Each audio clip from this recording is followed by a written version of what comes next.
Good afternoon. This is Melissa Samuels. I'm with the University at Albany Alumni Office. I'm glad that you could join us today for our presentation, Enhance Your Wellbeing with Career and Rituals. Before we get started, I wanted to go over just a couple of housekeeping items. First, we will be recording today's session. So I will be sending you a link after the event if you want to go back and listen to anything again or share it with a friend, you're able to do that. Also, we will be doing Q&A today toward the end of the program. So if you have questions for our presenters, please put your questions in the Q&A and not in the chat. They're likely to get looked over in the chat. So let's get started. I'd like to just introduce briefly our two presenters today. Theresa Marangas is class of '82. Theresa is an attorney with Meyer Law Firm. She's also an executive life coach certified in positive psychology through Wellbeing Institute and is the owner of Wisdom of Wellness, LLC.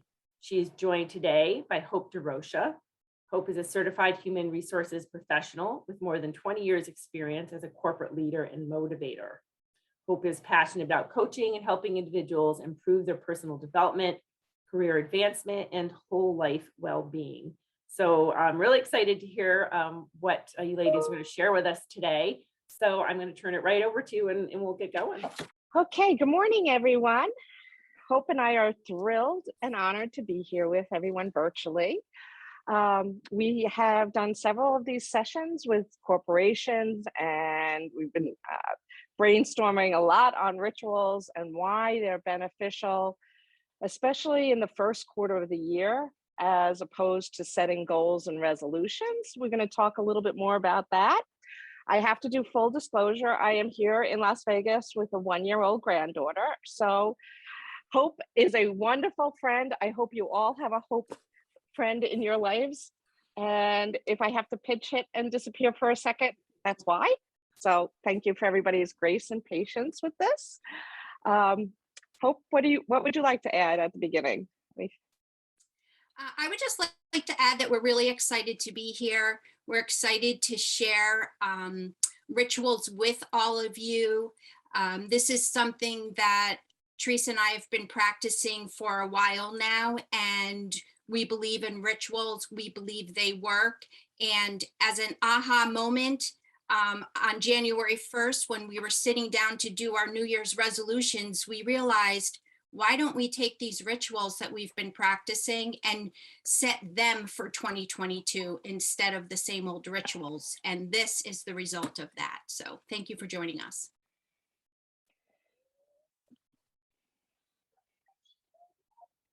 So Theresa, you're going to go ahead and lead us in a little grounding exercise to get everything started. Okay, so if everybody would put their feet firmly on the ground, their seat firmly in your seat. Your hands can either be face down on your thighs or up in the mudra position. And we're just going to take 3 deep, glorious breaths to help us take in this moment and set an intention if you'd like. So you can either keep your eyes open or close them. And we're going to breathe into the count of 4. Hold deep in your belly for the count of 4. And then release for the count of 4.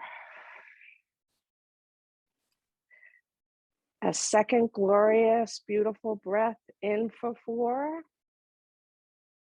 Hold for 4. And release for 4. And our beautiful last breath, which won't be our last breath, but our last deep breathing in this grounding exercise. In for 4, hold for 4, and release for 4. And just doing that throughout your day, anytime, any place. You can do it in your car while you're driving. Obviously, keep your eyes open, but it helps your neural pathways just calm down. There's a lot of anxiety in our world these days, chaos, a little bit of turbulence, a little bit of a befuddling world we're living in. So this just helps you individually calm your whole nervous system down. I've actually put little stickers around in different spots, and when I see that sticker, it reminds me to do a couple of deep breaths. So a little tip there. Okay. Thank you. And Theresa, I actually needed that grounding exercise because you may have noticed or not, my screen, I could not advance. So I had to do a quick switch over. So hopefully this works. So, and it's still not, I don't understand why it's not switching on me here. There we go. All right, my friend. Okay. So are different from habits. Habits are something you do in a routine without thinking about it. You brush your teeth, you get your coffee in the morning, you got to do this, and this, and you start your day and you're off to the races. With rituals, and you can create a morning ritual, an evening ritual, or whatever works best for you. But with rituals, we like to be more intentional with what we're doing.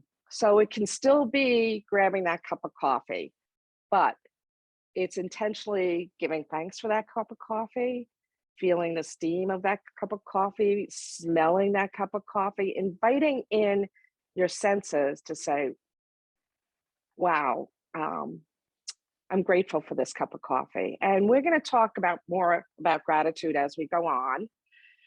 But we found that the rituals are something that goes deeper in your thinking. And thank you. And that's why we have embraced them. Hope and I have embraced them in what we do with groups of women in leading them in retreats. And we found them very beneficial to introducing them. So instead of habits or your routines, we embrace rituals. And by the end of this, we're going to invite everybody to create their own rituals. And it's just a worksheet that you can do. Anything more you want me to add about that? Hope? I just wanted to add that in all of our, the reading that we've been doing around rituals, we know that traditionally rituals have existed for religious purposes, the military, and even in athletics and things. But what I love about all of the new research that's coming out is they're actually creating modern day rituals, some based on those older traditions, but it's for modern day living. And so that's why I think rituals are just so effective today.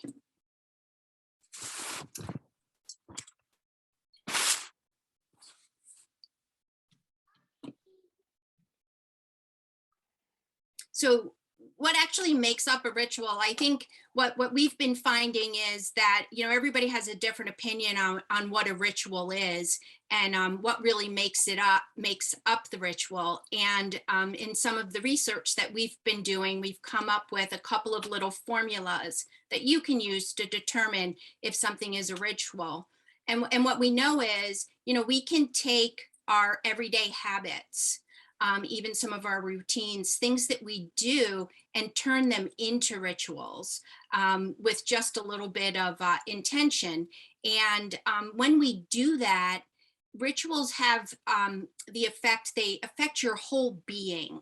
So not only do they help you as a person and your whole being, once you get your whole being aligned, then you can go ahead and perform better at work, in your community, with your family, which is always a topic, you know, that we discuss with women, is that self-care and how we can look at it differently. And one of our greatest benefits would be to create rituals around our self-care to help us with that alignment of whole being. And some of the bullets here just explain to you the impact that rituals can have on you personally, on the people around you, at home, and in the workplace. So did you want to go ahead and add something, Theresa? We have a few examples there of rituals. Yep. So I just want to first draw your attention to the word aspire. And that is part of my training plus that I've added to it. So the SPIRE model is based on research and training that came out of Harvard and the University of Pennsylvania. Martin Seligman out of the University of Pennsylvania with his master's program. And then Harvard, it's Tal Ben-Shahar, who has focused on this SPIRE model. And they look at different aspects of your life: the spiritual, the physical, the intellectual, relational, and the emotional.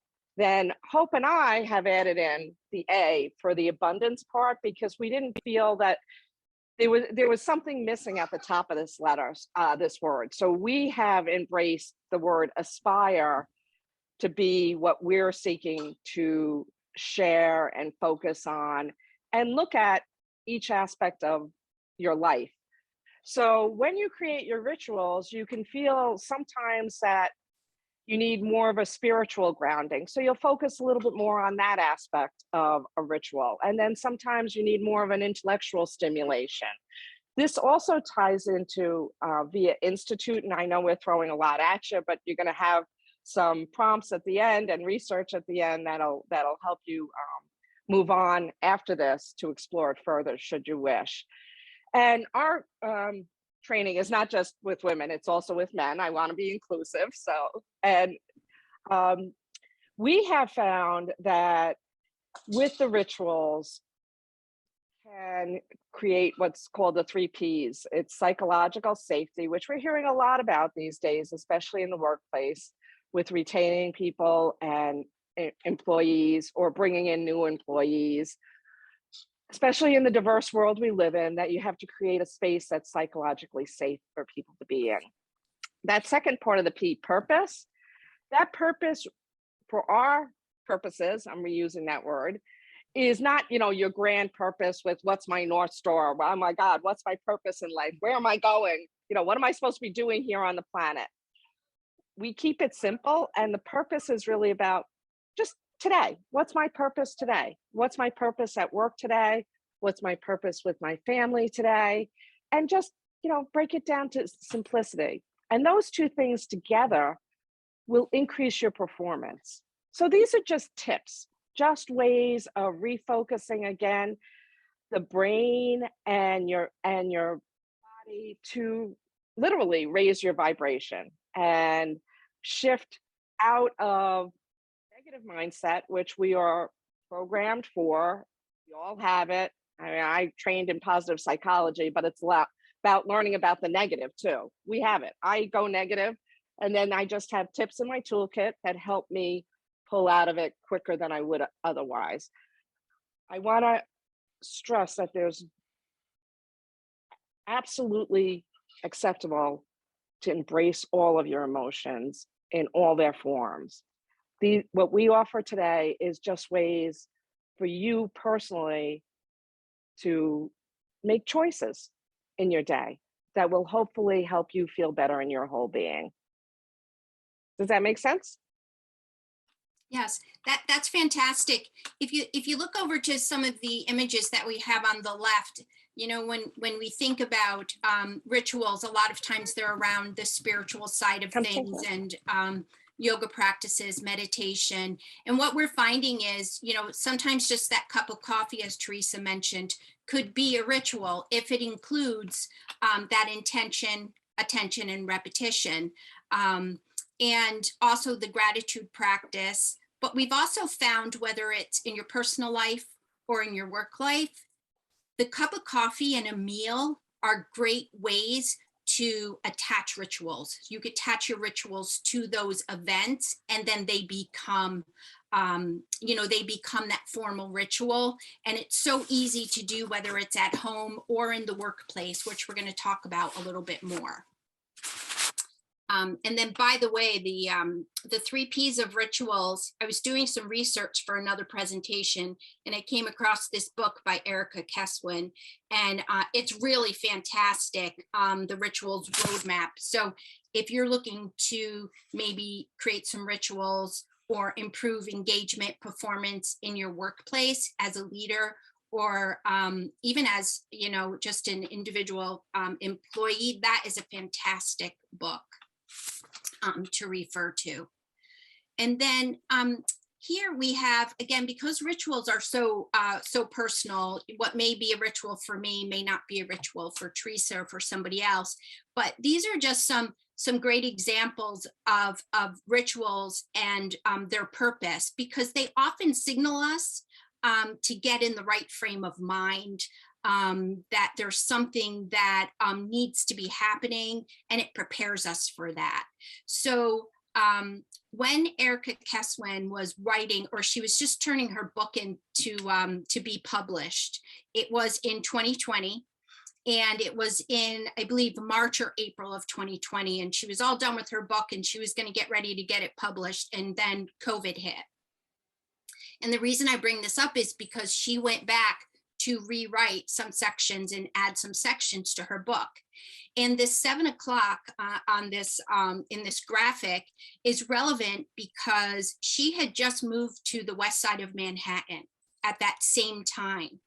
And at 7 o'clock every night, people on the west side would lean out their windows of their townhouses, of their apartments, and they would make noise and bang on pots and pans, and they would celebrate and support all the healthcare workers. And this had gone on for a period of time. So she applied her 3 Ps to that exercise and realized this had become a ritual. And she includes that in her book, which I thought was just was really fascinating. So she also has other stories in her book about companies like Starbucks, who they are rituals rock stars by her definition. And of course, they create all of their rituals around having a cup of coffee, and in some instances, tea. Their meetings all include a cup of coffee. If there's no coffee, it's not a real meeting.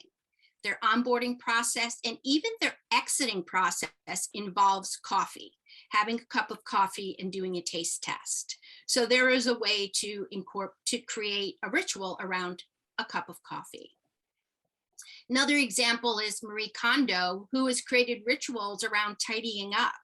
And she's also a self-care advocate, and she's created a lot of her own personal rituals around her whole being, from, you know, yoga to taking a bath at the end of the evening to wash away the day and be prepared for a new day. So again, an interesting way in modern times of creating a book around the ritual of tidying up. Michael Jordan, athletes have lots of rituals, and he had one. He had 2, which were interesting. The one was when he shot a foul shot, and how he would stand on the foul line, and he bounced the ball the same number of times. He spun it before he shot, and that was something he did every single time he took a foul shot. And it wasn't just a habit or a routine; it had meaning and purpose to him, and it was part of his success. He also wore his North Carolina college shorts under his professional Bulls shorts for every game. So he was a real true believer in rituals.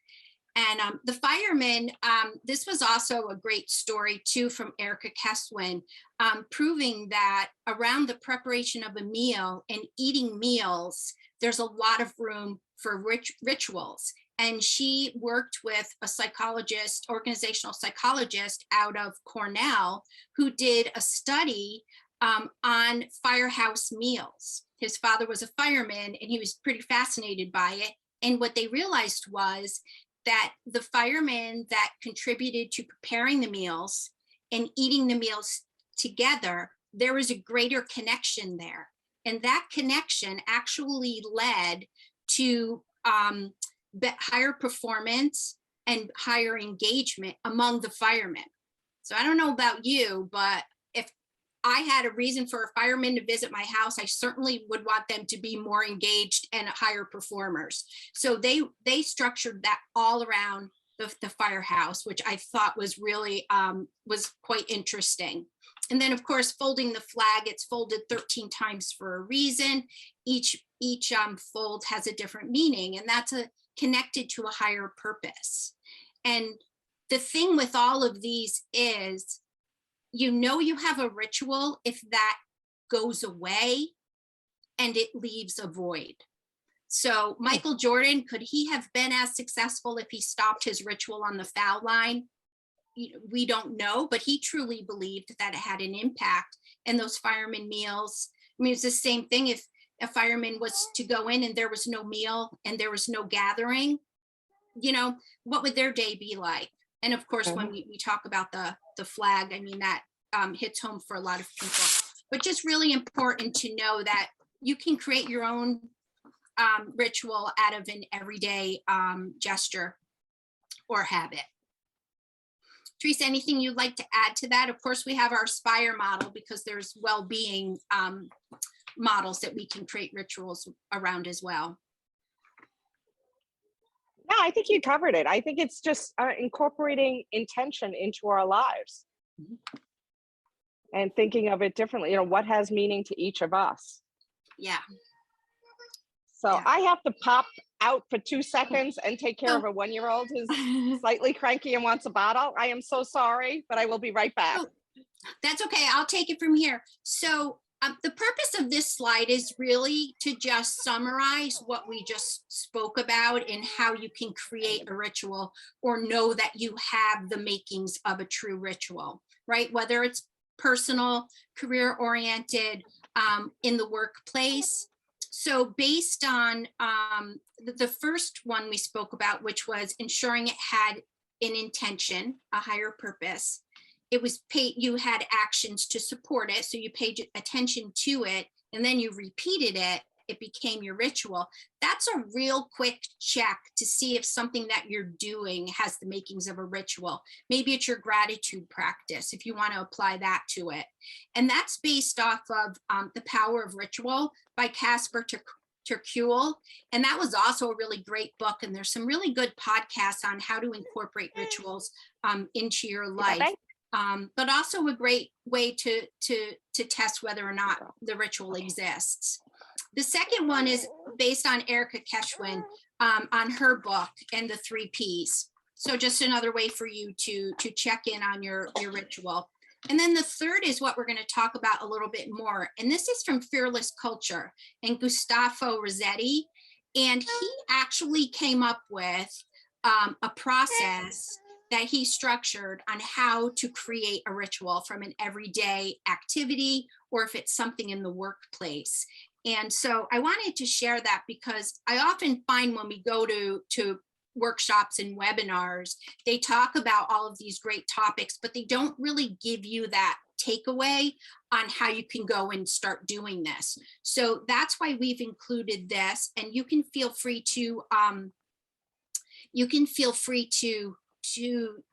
change this up a little bit to make it work for you, but we will be revisiting this in just a moment. As soon as Theresa goes over the way that you can use the Aspire model she had mentioned to find out whether or not you're in alignment. We try not to use the word balance, right, Theresa? We like the word alignment in your well-being. Right. So balance, the reason why we don't use balance is because for some people it triggers negative things. I'm never in balance. How can I get balance? Life is too chaotic to have balance in it, as we all know. So we focus on how to be more in alignment with your own self. And through these different letters of the Aspire model, you just do a little check-in. So at the top right-hand corner, you'll see a woman with spinning plates. And I had that created during COVID for a presentation I was doing, because we have spinning plates. And how do you keep all those plates spinning at exactly the same velocity? It doesn't work. We can't do it. So one plate naturally, and the plates are, for these purposes, the equivalent of the different parts of the Aspire model. So one plate is going to spin faster, one plate may be slowing down. So the circle and the pie is for you to visualize, and you can color it in with pretty colors, or use a pen. It doesn't have to be anything complicated, but to visualize and embrace and trigger your brain in a different way is important. We read a lot all day, but looking at something visually fills our brain and soul to where we can embrace things and kind of take the time really to say, what is going on in this aspect of my life? So I'm just going to take the P, the physical. So let's say it's been a busy, chaotic week and you haven't quite gotten out to do the things you want to do. You've got family responsibilities, you've got work responsibilities. And that P, when you do the check-in, and you can take this plate and copy it over for yourselves, and you can do it daily, weekly, monthly, whatever works for you. But the P is not as filled in as some of the other aspects of life. So it's just a way of saying, I think I need to do a little bit more to make sure that somehow gets into my life. So with the busyness of life, I like to look at the P, the physical, as it doesn't have to be going and doing a formal workout. Those are good things to do, but how do we keep that P raised when we can't do those things and not beat up on ourselves? I'm just using the P as an example. So for people who have family demands, every time you go out walking with, your children or bike riding or any of that, just take a moment to say, I am physically here. I am physically able to move my legs.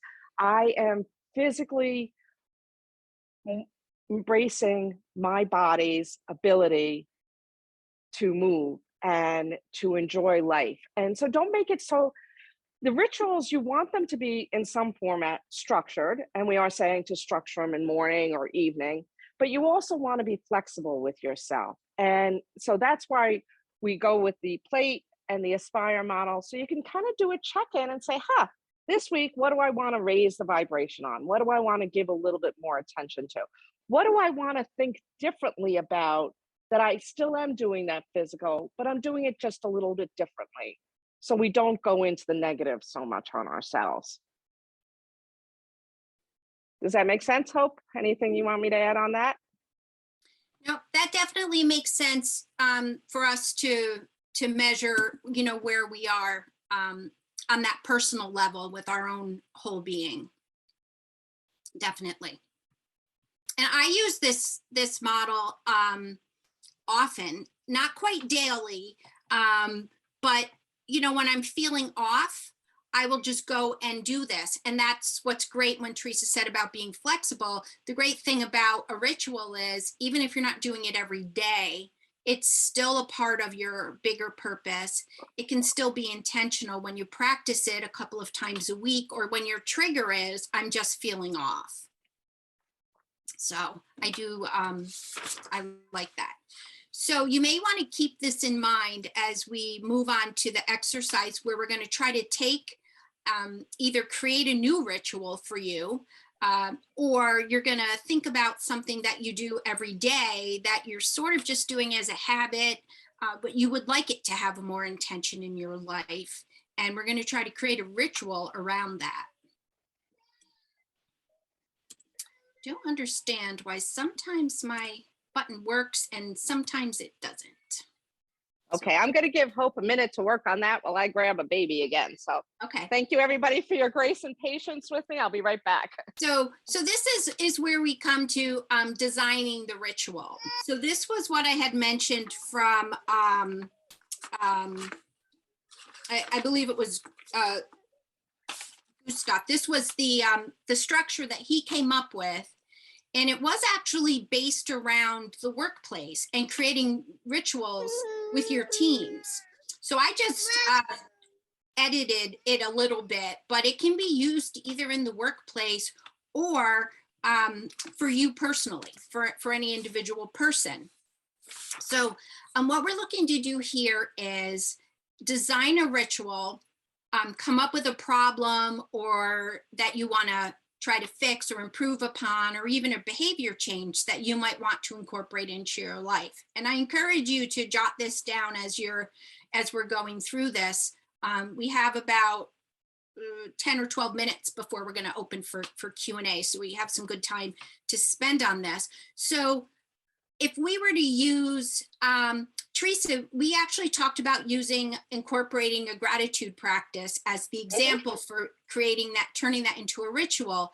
And we are big believers with gratitude practices. If there is one thing that you do as part of your own self-care, or as a practice, a whole being practice, gratitude is the thing that you would want to focus on, because once we start having a gratitude practice, it really does impact our whole being.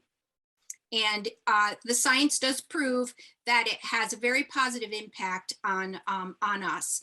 So if we use that as an example, so my practice is, my problem is going to be, I just want to incorporate more gratitude in my life. I want to be more grateful for the people and the things that I have in my life, and incorporate that into a daily practice. And the desired behavior change that I'm looking for is, I just want to have more of a personal impact on my life. I want to honor my friends and my family by being grateful for what it is that they bring to my life on a daily basis. I am even grateful for, my coworkers and what they bring to my life personally, and also in the workplace. So the behavior change that I'm looking for is just to be much more in tune with even the tiniest little things that I have in my life that I should be grateful for, that have a positive impact. And so I kind of just, go ahead. What would you put in for the from and the to, if you don't mind? The from would be, my problem is I don't have enough positivity in my life. I'm not appreciating my relationships enough. And I'm really I'm not grateful enough for all of the blessings that I have in my life. So I'm going to go from not being aware of all of the blessings I have in my life to living a life of gratitude and appreciating the people and the things in my life that I have. Okay. Appreciating my abundance, if we want to go back to that word. So you can go ahead and describe that in the next section here with just a couple of words of what that's going to look like. And I have a great vision of what that's going to look like. I've actually been practicing gratitude for more than a year, formally as a ritual. And one of my favorite, well, I'll tell you about it down below. So we're going to describe it, and then we're going to create the process for it. So we have to have a trigger. And with your gratitude practice, it's probably best if you picked a time of day that would be your trigger. So, and maybe you're going to use 2 times. So in the morning when you wake up, you're going to name 3 things that you're grateful for either the day that just passed or what you're looking forward to.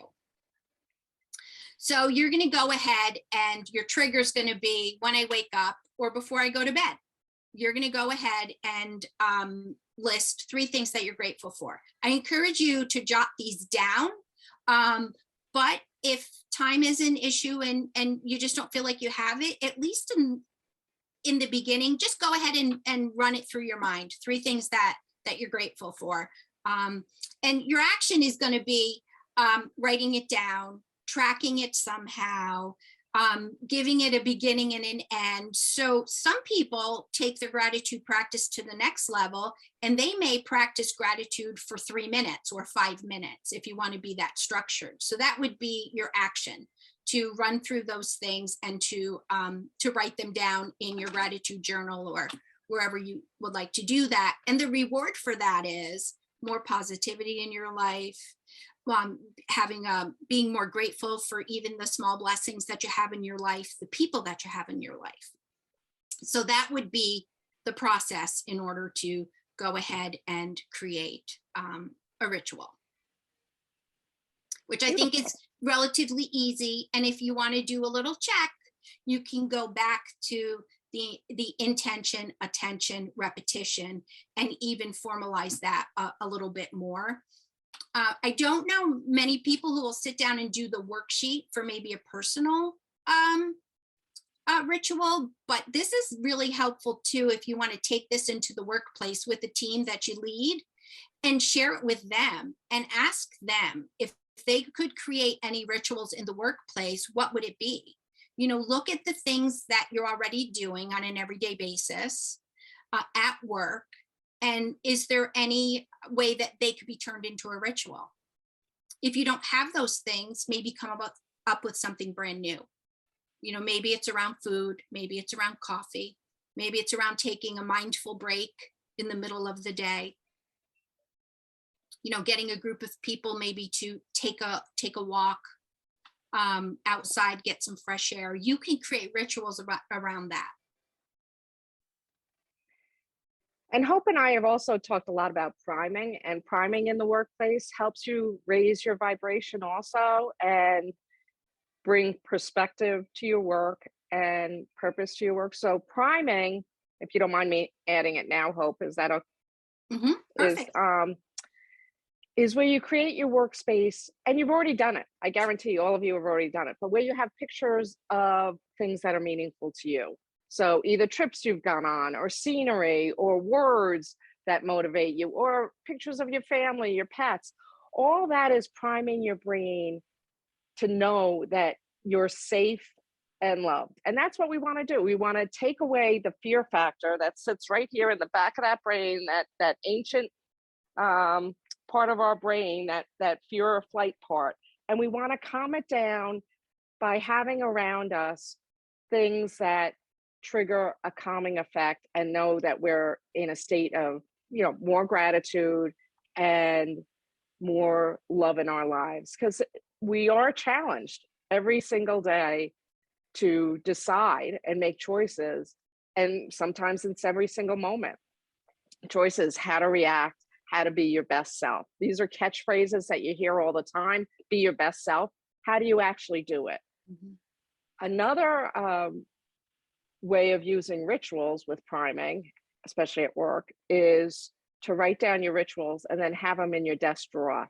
So this way, if you go and have to grab a paper clip or a Post-it note out of your desk drawer, you open it up and there's your rituals sitting there. And it kind of just can breeze over and make you smile, hopefully, and say, hey, my life is good. I can do this. I've got rituals that support my system and help me to focus at work and continue to be in a space where I can do my work. And then when I'm done with my work, I go home and I be grateful for what my home life has. We've heard a lot about, hybrid and blended and what the workspace means and how do you disconnect from work, or how do you still engage with work. These will help you if you practice them on a regular basis. And it's just creating a practice. And when we started out in the beginning, we talked about rituals. Initially, were based a lot in religions. Well, it's consistency, and it's creating almost a commitment to yourself, to what works best for yourself.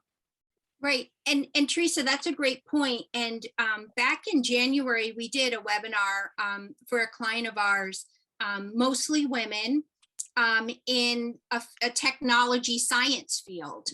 And what they wanted to create rituals around was building confidence and being able to show up at work, and really just build that connection. And so we worked with them on creating rituals around that, and that included priming. So, for example, if you have to go into a department-wide meeting or some type of a leadership meeting and it creates anxiety, rituals are a great way to help calm that anxiety. So if you create a priming for that, which, maybe you create a few affirmations on, I am strong, I am confident, I am an expert in my field, whatever your affirmation may be, to help build up that confidence in you, and get you ready to walk into that meeting and be prepared. I always love to ask myself too, when I'm going into a meeting like that, one of my rituals is, who do I need to show up as to be my best self? What am I going to need in this meeting to show up as my best self? I'm an over preparer of sorts, and Theresa can attest to that. So for me, I love having my priming rituals for when I go into a meeting or I create a webinar. So that's a great way for you to build your own confidence. Also, if you don't connect well, or you're uncomfortable creating conversation in these types of settings, you can create a ritual around that. You may have a set of questions that you run through your head in the beginning, to get yourself all pumped up. Have these questions that you ask so you can better connect to some of your coworkers.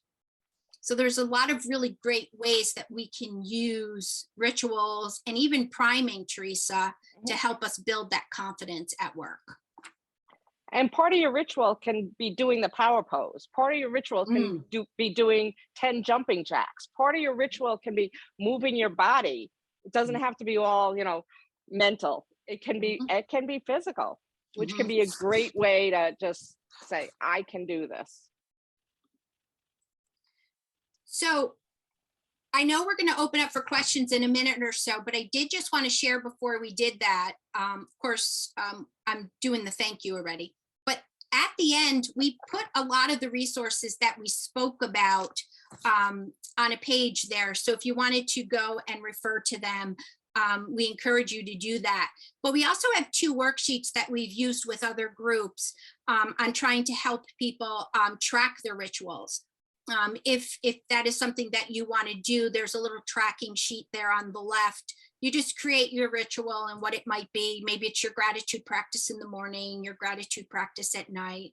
Maybe you create something else, having coffee with one coworker every day, even if it's virtual, maybe just to connect. You can make that a ritual and put that in there and then track it if you would like to be that formal. Remember, this is very flexible, so it's whatever works for you. And then we also have the daily intention sheet, and this is more of your priming sheet. So once you come up with the rituals and what your intentions are, you can go ahead and list them on the sheet. And as Theresa said, print it out and hang it on your mirror in the morning so you can run through what your intentions are for the day as your ritual so that you can prepare and make sure that you're aligned. So I actually have my morning rituals posted on my kitchen cabinet above my tea kettle. So I look at it, and my morning rituals involve base with all 3 of my children, because that to me is very important for me to start my day. And it's kind of, sort of light and silly, but it's literally is a text message that I kind of just jumpstart. Don't do everything on my ritual list every single day. I have tried to dedicate a time slot saying, chunk it out for people who need to chunk out 5 minutes of meditation, 5 minutes of touching base with my loved ones, 5 minutes of doing a plank and doing a wall sit. And chunk it out if you're somebody who feels that way better for commitment. I tend to be a very flexible person in my approach to life. I go with what I need to deal with at the moment, and I have learned to be extremely grateful for people's grace, including my having a 1-year-old here today. So I'm tying that back in. Hope and I want to focus on gratitude as the first potential ritual for people, because that has the greatest reward. I mean, Hope mentioned the research, but there is a ton of research once you start Googling it on what a gratitude practice can do for you. And in the darkest days of some moments in my life, gratitude practice has helped me slowly walk towards the light. Not overnight, but there is a light at the end of the tunnel, and we get there. So thank you again for everybody's grace this morning with me. And I think we're at the 11:45 mark. So I see Melissa coming back on. We do know that was a lot of information to kind of put together. And if you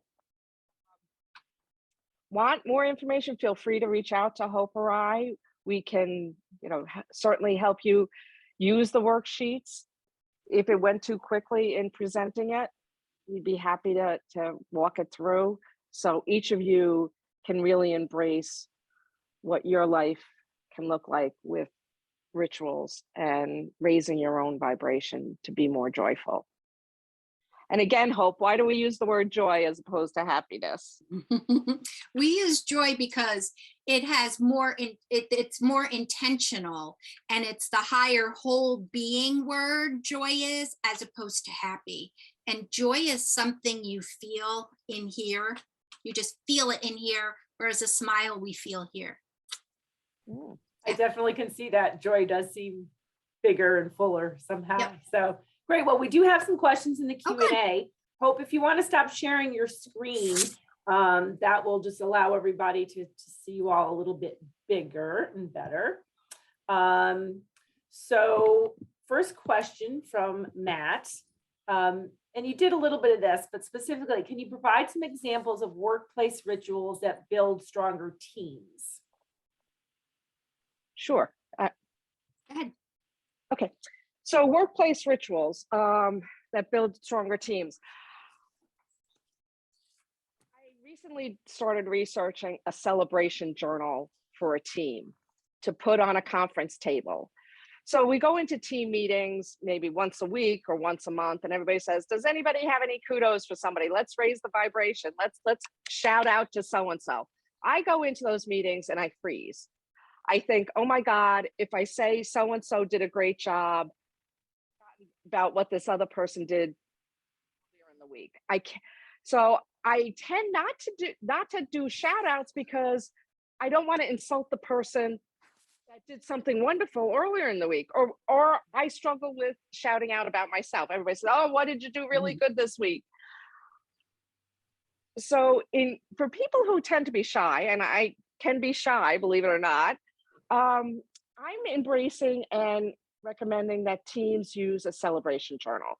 You ask people to, in there, as they're going along throughout their week, to just jot down something really good that happened you personally in dealing with a client, in dealing with a sale, in dealing with some aspect of your work, or that shout out that moment you can record and just jot it down to somebody. So it's literally a notebook that we're going to leave in a certain spot and encourage everybody to write one thing once a day, either about themselves or another team member. Okay, let's see.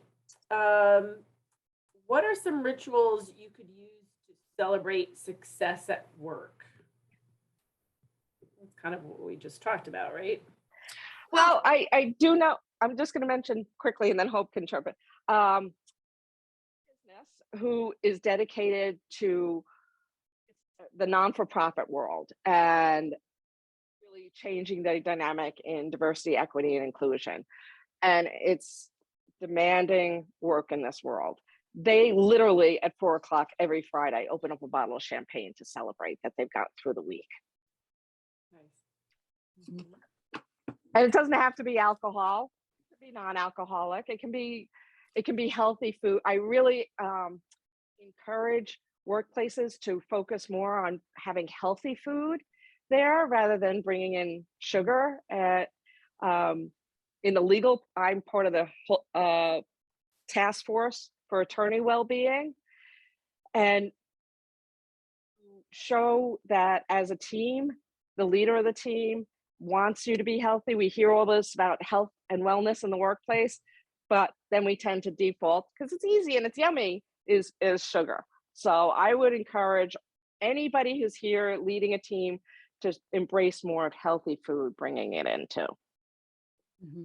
Yeah, it seems like a lot of rituals around drinking, whether coffee or champagne, and also around food. The other thing is, I know in one of my past workplaces, they would send everybody a little tiny bouquet of flowers on their birthday to like celebrate their birthday or some type of a milestone. If you're not looking to do something that costs money, there's other ways to do that. If you can celebrate people, if you have a workplace newsletter, you can have a little place in there to just maybe spotlight somebody. I know I've seen a lot of workplaces where they have either a company mascot or some type of something, a stuffed animal or something silly that I think the one example I saw was a penguin, and it represented something to do with the workplace. And they would pass that around from person to person when they wanted to spotlight that person, whether it was because it was a job well done, they got a new client, or, you know, it's their birthday, it's their work anniversary, some type of a milestone. And what you find is sometimes the silliest thing is what means the most to your workplace. So keep that in mind too. What you might think is silly, your coworkers may actually find humor in it and think it's fun.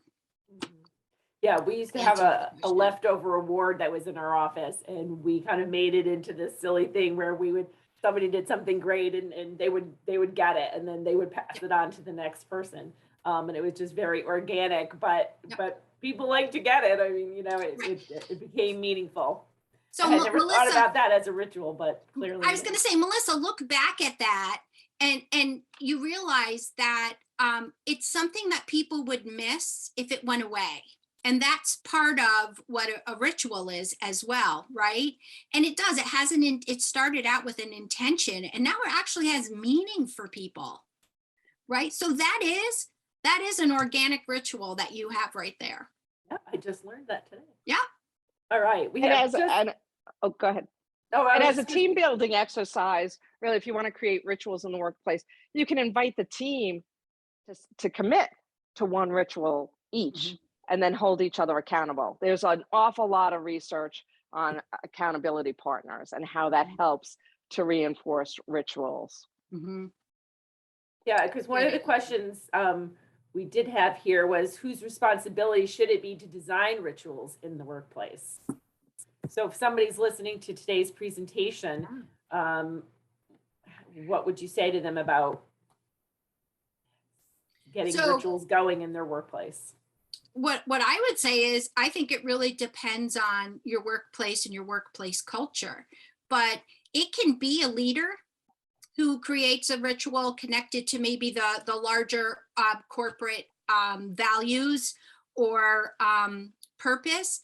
But it could also be a person who maybe is newly hired, has more of a tactical type, what is the word that supporting role in the company. Why couldn't they recommend something and say, you know, I think this would create great connectivity for people and it would help people be more engaged. And you know what? If it creates psychological safety and purpose, it's going to increase performance and engagement.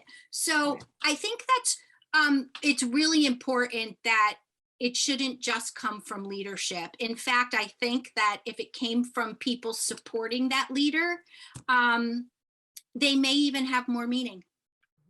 Maybe more buy-in. Yeah. Theresa, what do you think? I agree with what you're saying, as long as the leader is buying in also. That the leader is the one saying, you know, I want each of you to think about what's meaningful to you and how we can embrace who you are in a ritual. Yeah. So, and that's a good point as well. So I'm working with a client right now that started a practice of a strengths-based practice for their team, character strengths-based practice for their team. They're starting it. And as they're practicing this and going through it, other teams are seeing this and they want in on it. So if you're the leader of a small team or a team at your organization and you want to incorporate rituals with your team, and that's okay with the culture, you may find that other leaders start looking at that and also want to incorporate it, and then it starts to spread from there. So just to clarify, the strengths-based character strengths that Hope is referring to, the VIA Institute, which we mentioned earlier, Tal Ben-Shahar out of Harvard was involved with the VIA Institute. There is, again, an awful lot of research on playing into your strengths, not your weaknesses. Don't worry about it. Used to be, oh, we've got to overcome our weaknesses. Oh, we've got to overcome our obstacles. The research has shown over the past 20 years that it really is about playing into your strengths and knowing who you are at your core and what resonates with you, and then using that skill set at work. That sounds like a whole nother really interesting topic. And you create rituals around that. Right. Yeah, well, definitely. I think we have time for maybe 2 more questions. Okay.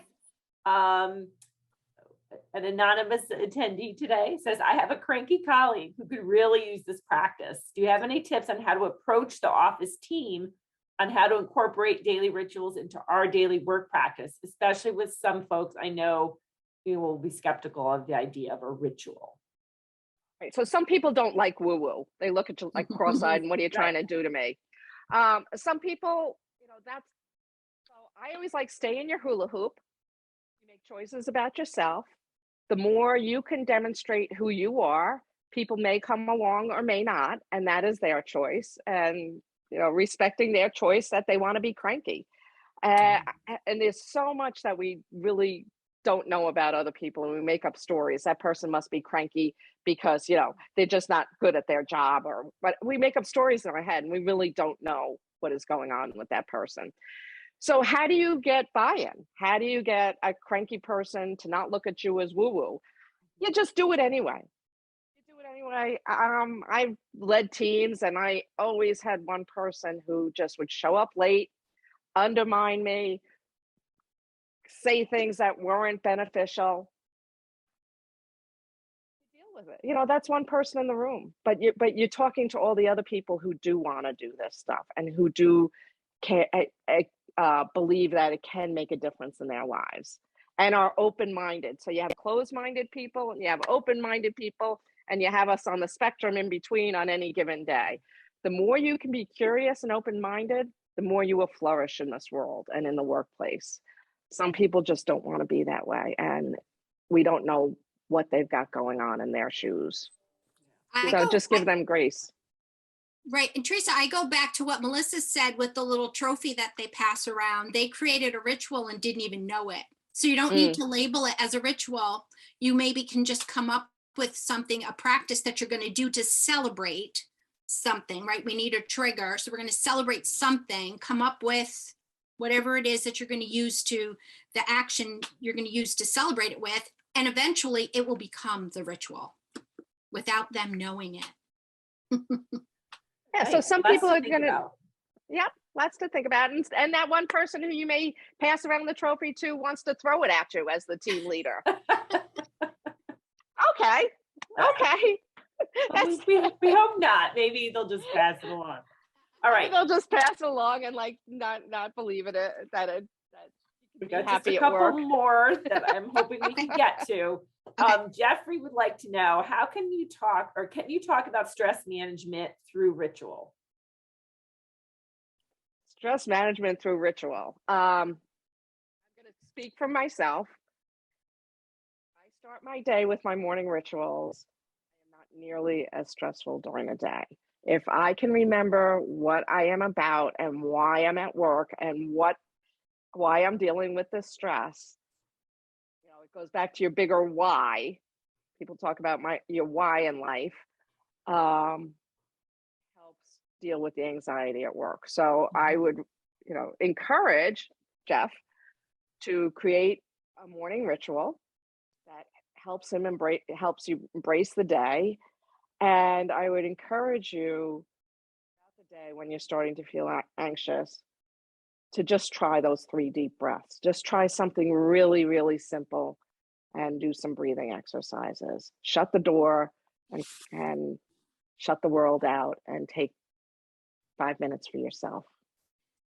So, and Theresa, to add to that, I came across something recently in another book that I was reading about stressful situations, and how if you can just stop yourself for the moment, because we're going to take a mindful pause, right? So you have to have the regulation to do that. Stop yourself, do your breathing, that you mentioned, but during your breathing, just say to yourself, I was meant to live a peaceful life, and really mean it. And when we did that exercise, and granted, I was walking with my dog listening on my headphones, and I stopped and did that, I felt a calm come over me that like I just couldn't even believe. So I was meant to live a peaceful life. And if you can stop yourself in your tracks, do that with your breathing and really mean it, you'll feel your whole body just relax. And that will help with stress. I wrote that down and I'm going to give it a try. Next time I'm feeling stressed. Yeah. Okay, last question. How do you make ritual become an everyday event? How do you stick to it? Well, we have the sheet that, for those of you who need to chart things and want to have label them and then go across in the boxes for each day of the week. You can have a prompt on your phone. A lot of people, with all the phones that I need to set alarms for things. So I set an alarm to do my ritual each morning. The more you do something, the more the ritual will become part of your life that you miss, which is what Hope was saying. So I have to begin my day in gratitude and end my day in gratitude. That's what I've taught my brain to activate. And if I don't do it, then I wake up in the middle of the night and I do it because I know I'm off. So the more you do a ritual, it gets easier. If you want to grab an accountability partner, grab a friend, a coworker, a relative, somebody across the country. It doesn't matter. I text people all the time and say, hey, I trigger things so they stay in a space of gratitude. It's amazing. You really don't know the ripple effect you can have on people. And just by reaching out to somebody else to say, hey, I need help sticking to my ritual practice, that in and of itself will benefit the other person and benefit you by just raising your hand. Yeah. So Hope, any last thoughts you want to share? Yeah, so your inner compass is going to remind you when to do your ritual. That's going to be, once you do this for a while, and as Theresa said, you'll miss it when it's gone, your trigger is going to be your inner compass telling you to practice your rituals. In the meantime, it's sort of like a habit. You just want to continue to do it. What is it? Some people say the behavior change takes about 21 days. So I would say by this time next month, you will have a set ritual that you will miss if you don't do. All right, there you go. We got 3 weeks to kind of get this in place. So, well, Definitely. thank you both so much. I mean, this hour sped by. I really appreciate you taking the time to share what you've learned, to share your insights, to give us some guidance on how we can make rituals a part of our lives, both personally and professionally. To everyone joining us today, I will be following up with an email in the next couple of days. I'll include Hope and Theresa's contact information if you'd like to reach out to them to learn more. I think I also saw a great slide that had a bunch of resources on it, so I'll get a hold of that and share that all with you as well. So good luck creating some rituals that help improve your well-being. And Hope